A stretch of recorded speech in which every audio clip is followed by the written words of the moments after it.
नमस्कार। आज एक चर्चा शीर्षक जो कि आपके सामने देख पा रहा होगा, संघर्ष से सफलता का सफर। एक ऐसे व्यक्ति के बारे में चर्चा करने जा रहे हैं जिसको आप सब लोग जानते हैं, बहुत अच्छी तरह से जानते हैं। और बस ये नहीं पता कि वो व्यक्ति ने अपने जीवन की शुरुआत किस दिक्कतों और परेशानियों और किस संघर्ष से शुरुआत की। हम आज जब उसे देखते हैं तो रंगीन पर्दे पर देखते हैं, और रंगीन पर्दे पर पहुँचे इस व्यक्ति को देख करके अलग अलग प्रकार की अभिव्यक्तियाँ भी निकलती हैं।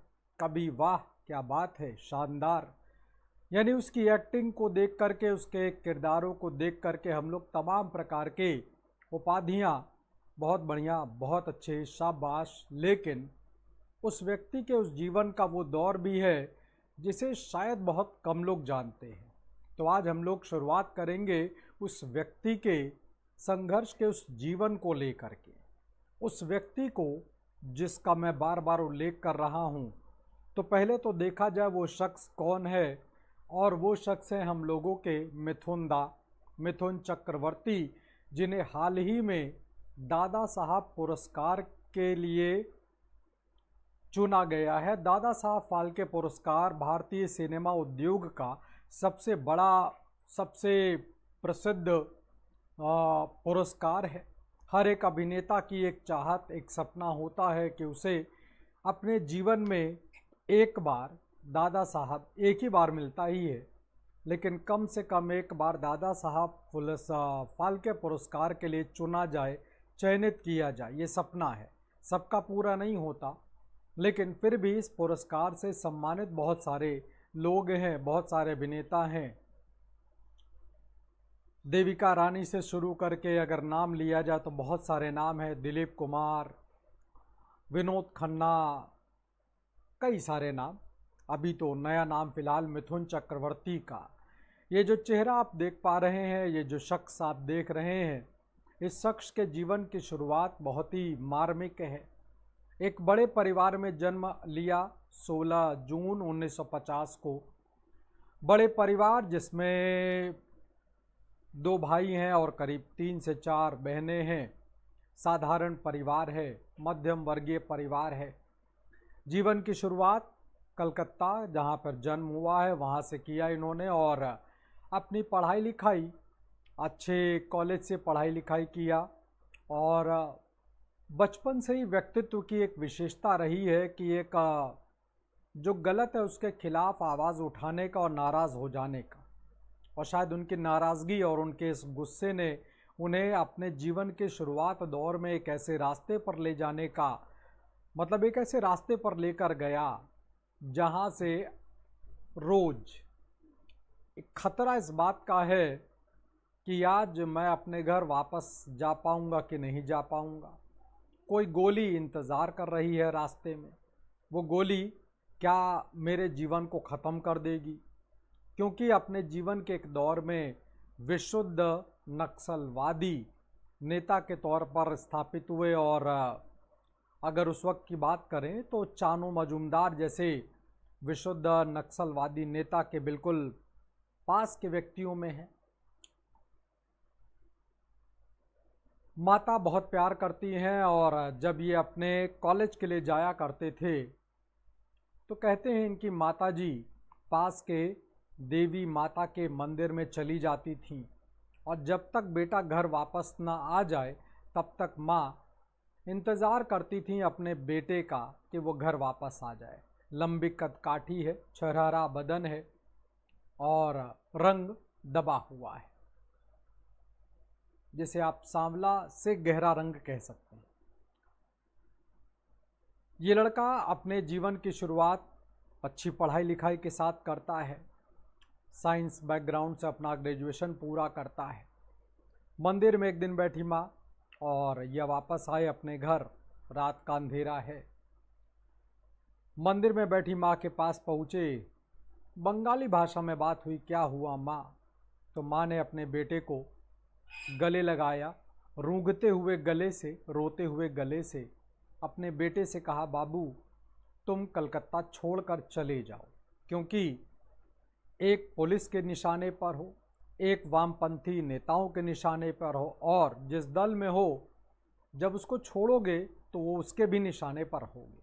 यानी तुम्हारी ज़िंदगी हमेशा एक गोली के निशाने पर चलेगी। अपनी माँ से प्यार करने वाले मिथुन दा, वैसे इनका वास्तविक नाम मिथुन दा नहीं है, इनका नाम गौरांग था। मिथुन नाम तो इसलिए पड़ गया इनके दोस्तों ने क्योंकि इनके जो जन्म राशि बनती है ना, जन्म तिथि वाली राशि, वो मिथुन है, इसलिए इनके दोस्त इनको मिथुन कर कर पुकारा करते थे। शायद शुरुआत दौर में इनकी आइडेंटिटी, इनका अपना जो व्यक्तित्व है, जो नाम है, उसको छिपाने के लिए भी ये काम आ पाया है। अपनी माँ से गले लगे रोए, रो करके मिथुन चक्रवर्ती कलकत्ता से सीधे बॉम्बे मेल पकड़ते हैं और बम्बई पहुंचते हैं, जहां पर उन्होंने अपने चाचा के साथ अपने जीवन को आगे बढ़ाने का काम किया। सुबह उठते थे, नाश्ता करते थे, नौकरी ढूंढने जा रहा हूं के नाम पर चले जाया करते थे। मालूम नहीं था क्या करना है, क्या करूंगा, लेकिन दिन भर घूम टहल करके वापस आ जाया करते थे। जो चाचा के घर के हालात हैं, उस हालात से एक बात तो पता चल चुकी है कि बहुत ज़्यादा दिन चाचा के साथ नहीं रह पाऊंगा। और वो दिन आया जब चाचा ने कहा कि देखो तुम एक नक्सलाइड हो और पुलिस तुम्हारे पीछे है और तुम्हारे चक्कर में हम भी और अपने परिवार सहित आ जाएंगे खतरे में, तो तुम चले जाओ। नौजवान मिथुन ने उन बातों को समझ लिया और वो जल्दी ही अपने एक दूसरे चाचा के पास जाकर रहने लगे, लेकिन वहाँ पर भी बहुत दिनों तक रह नहीं पाए। फाइनली निकल गए उस घर से भी और बम्बई की गलियों में भटकते भटकते एक रात कुछ बंगाली बोलने वाले लोगों से इनकी मुलाकात हुई। ये बंगाली बोलने वाले जो लोग थे, ये हिंदी सिनेमा से जुड़े हुए लोग थे, जिनमें एक दिलीप करके भी व्यक्ति हुआ करते थे, जो आगे चलकर इनके मित्र बने, हिंदी सिनेमा के बहुत बड़े प्रोड्यूसर डायरेक्टर बने दिलीप। तो उनसे मित्रता हुई, लेकिन इस मित्रता का तुरंत कोई प्रतिफल मिला हो ऐसा तो नहीं लगता। लेकिन हाँ, इसका फ़ायदा ये हुआ कि इनको जो वो विद्यालय जहाँ पर ट्रेनिंग दी जाती है एक्टिंग का, पूना के कॉलेज में एडमिशन मिल गया।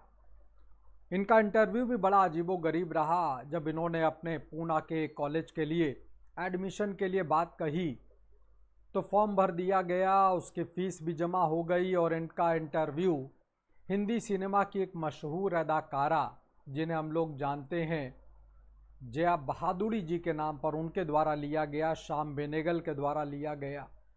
और कुछ ही अपने एक्टिंग के परफॉर्मेंस दिया गया और जया बहादुरी ने कहा वाह क्या बात है भाई, यू आर सेलेक्टेड।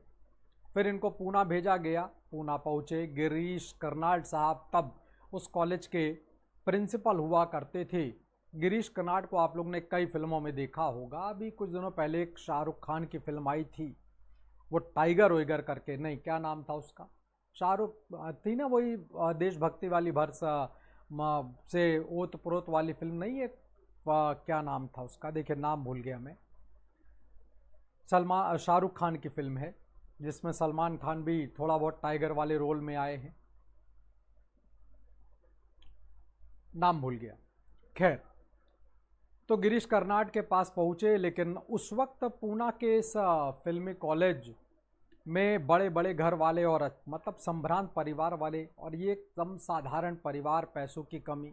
मैं ज़िंदगी की दुश्वारियों की बात कर रहा था, तो जीवन का एक दौर ऐसा भी रहा है कि ये सड़क किनारे सो जाया करते थे, सुबह उठा करते थे, सुलभ शौचालय में जाकर फ्रेश होना, नहाना, कपड़े बदलना। फिर इसके बाद इन्होंने कुछ समय तक के लिए बम्बई के रेलवे स्टेशन पर, बम्बई की लोकल ट्रेन में भी रात बिताने का काम किया है। कभी खाने का पैसा है, कभी खाने का पैसा नहीं है। इस बीच अपनी ये बात 1972 के आसपास की होगी, अपना पहला बैच इन्होंने पूरा किया, मतलब अपनी ट्रेनिंग पूरी की और निकले। ये बात करीब 73-74 की होगी, 74 की होगी कि अचानक इनकी मुलाकात बंगाली निर्देशक मृणाल सेन से होती है। और मृणाल सेन इनको अपनी एक फिल्म में, जिसका नाम मृग्या है, जिसका चित्र आप देख पा रहे होंगे, आदिवासी पर आधारित फिल्म है। और मिथुन चक्रवर्ती से जब मुलाकात हुई तो उनको लगा कि यार इस कैरेक्टर के लिए लड़का ठीक है, रंग भी दबा हुआ है, दुबला पतला है और एक आदिवासी के कैरेक्टर के लिए सूट कर रहा है। मृणाल सेन ने इनका मतलब होता नहीं, एक टेस्ट लिया, पास हो गए, फिल्म किया। अब एक कला फिल्म, एक आर्ट फिल्म थी, इससे बहुत ज़्यादा पैसों की तो उम्मीद नहीं थी। 500 रुपये इस फिल्म के लिए उनको 500 रुपये का पारिश्रमिक दिया गया और फिल्म पूरी हो गई। और मिथुन चक्रवर्ती फिर अपने ज़िंदगी को आगे बढ़ाने के लिए, फिल्म के सिनेमा के जगत में आगे बढ़ाने के लिए हाथ पैर मार रहे हैं। चूँकि रंग रूप कदकाठी, आवाज़ की भी अगर बात करें तो बंगाली एक्सेंट में बोल रहे हैं, जिसकी वजह से कई एक हिंदी सिनेमा के डायरेक्टर प्रोड्यूसर इनको फ़िलहाल बहुत ज़्यादा महत्व तवज्जो नहीं दे रहे हैं। एक दिन इनके पास मृणाल सेन का फ़ोन आता है कि तुम्हें तुम्हारी पहली फिल्म के लिए राष्ट्रीय पुरस्कार, नेशनल फिल्म अवार्ड मिला है।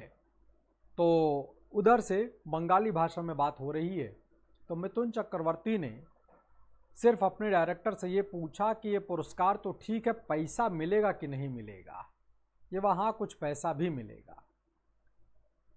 पैसों की बहुत सख्त ज़रूरत थी, ज़िंदगी बिना पैसों के चल नहीं पाती है। फिलहाल इस पुरस्कार प्राप्त करने की कोई खुशी नहीं है, बस सवाल ये है कि पैसा मिलेगा कि नहीं मिलेगा। आप समझ सकते हैं ज़िंदगी की कितनी दुश्वारियों वाली ज़िंदगी में जी रहे होंगे मिथुन चक्रवर्ती। जब उन्होंने पुरस्कार, आदमी सोचता है ना जब नाम, अरे मुझे नेशनल अवार्ड से मतलब चयनित किया गया, क्या बात है भाई। उसकी कोई खुशी नहीं, पैसा मिलेगा कि नहीं मिलेगा, ये एक बात है। इस बीच इनके जीवन में एक घटना घटी है, कुछ घटना ऐसी कि प्रसिद्ध अभिनेत्री हेलन का नाम तो जानते ही होंगे आप लोग। वही हेलन जो कि सलमान खान की सौतेली माँ भी हैं, कैबरे डांसर हुआ करती थी, अपने हिंदी सिनेमा में बहुत सारे डांस के लिए जानी जाती हैं। तो उनका बम्बई के एक थिएटर में शो था जिसमें उनको अपना डांस का परफॉर्मेंस करना था। पहुँचे थे मिथुन चक्रवर्ती साहब भी और थोड़ी एक मुलाकात थी और मिथुन चक्रवर्ती से हेलन थोड़ा प्रभावित थी। तो उन्होंने अपने 3 घंटे के शो में आधे घंटे का डांस करने का, परफॉर्मेंस करने का, जो कि मिथुन चक्रवर्ती ने उनसे रिक्वेस्ट किया था कि मुझे थोड़ा समय दिए, मैं भी अपनी कला को दिखा सकूं। कुछ बात तो रही होगी शख्स में। तो मिथुन चक्रवर्ती को आधे घंटे का समय दिया गया और आधे घंटे स्टेज पर आकर मिथुन चक्रवर्ती ने खूब मतलब अपना बल भर डांस किया। उस वक्त पहुँचे हुए कई सारे मीडिया कर्मी, कई सारे लोग मिथुन चक्रवर्ती के डांस से बड़े खुश हुए और कुछ फोटो भी आई। बहुत सारे लोग मिथुन चक्रवर्ती को जानते पहचानते नहीं, लेकिन चर्चा हो गई कि वो जो काला काला लड़का था ना, जिसने डांस किया था हेलन के शो में, यार कमाल का डांसर है, कमाल का डांसर है। अब खोज हो गई के सुभाष ढूंढना शुरू करते हैं वो काला लड़का कौन है जिसने पुणे से पढ़ाई किया है, और ढूंढो जरा उसको। अंत में मुलाकात हुई। मुलाकात में उनको फिर एक बहुत ही शानदार फिल्म का ऑफ़र दिया गया। वो फिल्म है डिस्को डांसर, जिसका कैरेक्टर है जिमी। आप लोग ने गाना भी सुना होगा, I am a disco dancer, Jimmy Jimmy Jimmy, आजा आजा आजा, है ना। ऐसे कुछ बड़े प्रसिद्ध गाने हुए। बप्पी लाहिरी ने इसका डायरेक्शन किया और यहाँ से मिथुन चक्रवर्ती के फिल्मी दौर की एक जो दौर है, फिल्मी सफ़र है, वो चल पड़ा, चमत्कृत हो पड़ा। वो शख्स जो कभी रेलवे स्टेशन पर बैठा करता था, सोया करता था, वो शख्स जो कभी रेलवे की उन बोगियों में जो वॉशरूम हुआ करता था वहाँ फ्रेश हुआ करता था, सार्वजनिक शौचालयों में फ्रेश हुआ करता था।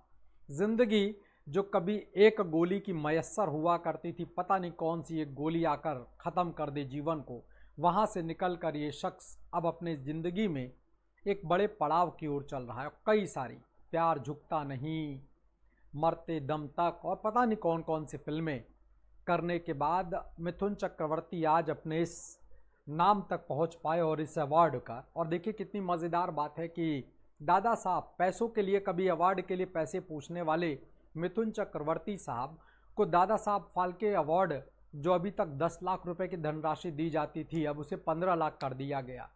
तो ये पहले अभिनेता हैं जिनको वो बढ़ा हुआ धनराशि जो 15 लाख का अमाउंट होगा वो मिलने जा रहा है।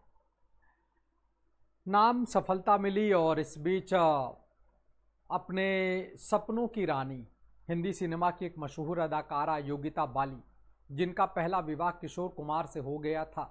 2 साल बमुश्किल जीवन चल पाया वैवाहिक, किशोर कुमार से तलाक हो गया है और अब मिथुन चक्रवर्ती ने मुलाकात की और योगिता बाली से मुलाकात करते करते उन्होंने अपने प्रेम का इजहार किया। दोनों लोगों का विवाह हो गया और उन्होंने, इस बीच मिथुन चक्रवर्ती थोड़े बीमार भी रहे, थोड़ा एलर्जी की प्रॉब्लम है, तो इन्होंने अपनी पत्नी से वायदा किया कि हम लोग अपना बाकी जीवन ऊटी में बिताएंगे। तो इन्होंने ऊटी में एक अपना होटल खोला और 5 स्टार होटल है, वहाँ पर ये मतलब रहने लगे।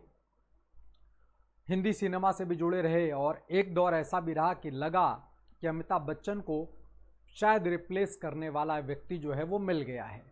लगभग वैसे ही कैरेक्टर, नाचना गाना, एंग्री यंग मैन, आँखों की दशा ऐसी कि मतलब जिससे लगता है कि हाँ गुस्सा भरा पड़ा हुआ है, समाज में जो कमियां, जो गलतियां, उसको जलाकर नष्ट कर देगा। और अब सफ़र चल पड़ा है। तो मिथुन चक्रवर्ती सफ़र में आगे बढ़ रहे हैं। परिवार में 4 बच्चे हैं उनके, 3 बेटे 1 बेटी हैं, वो भी हिंदी सिनेमा में आ चुके हैं। इस तरह से उन्होंने अपने जीवन को आगे बढ़ाया है। किशोर कुमार, एक बात मैं योगिता बाली को लेकर और बताऊं, किशोर कुमार, जब मिथुन चक्रवर्ती ने योगिता बाली से शादी किया तो किशोर कुमार इससे नाराज़ हो गए।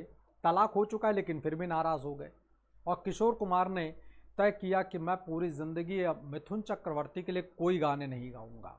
उस ज़माने के मोहम्मद अजीज़, शब्बीर कुमार, सुरेश वाडेकर जैसे जो गायक थे, उनके आवाज़ के बल पर, उनके गानों को गाते हुए मिथुन चक्रवर्ती ने अपने फिल्मी सफ़र को आगे बढ़ाया और अपने जीवन के दूसरे दौर में जब आए, इच्छा इस बीच एक और रहा कि ये सेकंड मतलब होता नहीं लो बजट की फिल्मों में भी, तो बिहार, उत्तर प्रदेश, झारखंड और खासकर निचले वर्ग के लिए बड़े प्रसिद्ध सिनेमा के मतलब हीरो के तौर पर माने जाते हैं। एक दौर ऐसा भी रहा कि ये सबसे ज़्यादा इनकम टैक्स जमा करने वाले सिनेमा अभिनेता के तौर पर भी जाने जाते हैं। फिलहाल जो दूसरा दौर है जिसमें अब हमको मिथुन चक्रवर्ती दिखाई पड़ते हैं, उनमें उनकी बड़ी प्रसिद्ध फिल्म है ओ माई गॉड, जिसका चित्र आप देख पा रहे होंगे। तो इस पूरे कहानी को मैं सिर्फ इसलिए लेकर आया कि ज़िंदगी में एक चीज़ होती है, वो होता है दृढ़ प्रतिज्ञ होना, निश्चय करना। तो अपनी ज़िंदगी को एक निचले स्तर से, अपने जीवन में एक निचले स्तर से लेकर चलना, लेकिन लड़ना, जूझना और जीतना, जो शायद एक नक्सलाइट होने की वजह से उनके व्यक्तित्व में आया, और लड़ना, जूझना और जीतना वाले सपने को लेकर के आगे बढ़े और आज फिलहाल सफलता के शीर्ष पर हैं। ये नाम इतना बड़ा हो चुका कि शायद कोई ऐसा नाम भारत का ना हो जो इनको जानता ना हो। अलग अलग उड़िया, बंगाली, मराठी, मलयाली, कई सारी भाषाओं में इन्होंने फिल्म किया, बहुत सारी फिल्में किया, करीब 350 से ज़्यादा फिल्में कर लिया है इन्होंने, हिंदी के साथ साथ कई कई भाषाओं का। तो ये कहानी मैंने सिर्फ आपको इसलिए बताया क्योंकि जीवन में एक चीज़ होती है कि आप कुछ भी प्राप्त होगा उसकी एक कीमत होती है, वो कीमत है संघर्ष। उस संघर्ष को बनाए रखिए, बचाए रखिए, क्योंकि सफलता तो मिलती है बशर्ते संघर्ष ईमानदारी से किया हो। संघर्ष जो दौर रहा है संघर्ष का, उसको आपने अपना पूरा मन से और तसल्ली से किया है तो सफलता मिलती ज़रूर है। उम्मीद करता हूँ कि इनसे, मिथुन चक्रवर्ती के जीवन से आप लोग भी कुछ प्रेरणा लेंगे, अपने जीवन में सफलता की ओर चलेंगे और आगे बढ़ेंगे। कहानी अच्छी लगी होगी, पसंद आया होगा। बहुत कुछ तो मैं नहीं जानता मिथुन चक्रवर्ती के बारे में, जितनी कुछ जानकारियां मुझे मिल पाई वो मैंने आपके साथ साझा किया, लेकिन हाँ, मुश्किलों से जीतने की एक ललक, एक झलक दिखाई पड़ती है। तो फिलहाल आज के लिए इतना ही रखता हूँ। बहुत उम्मीद करता हूँ ये स्टोरी आपको अच्छी लगी होगी, पसंद आया होगा। आप भी कोशिश करेंगे, जीतने का प्रयास करेंगे और जीतेंगे। मेरी ढेर सारी शुभकामनाएं आप सभी लोगों के साथ में हैं। बहुत बहुत शुक्रिया, बहुत बहुत धन्यवाद, नमस्कार।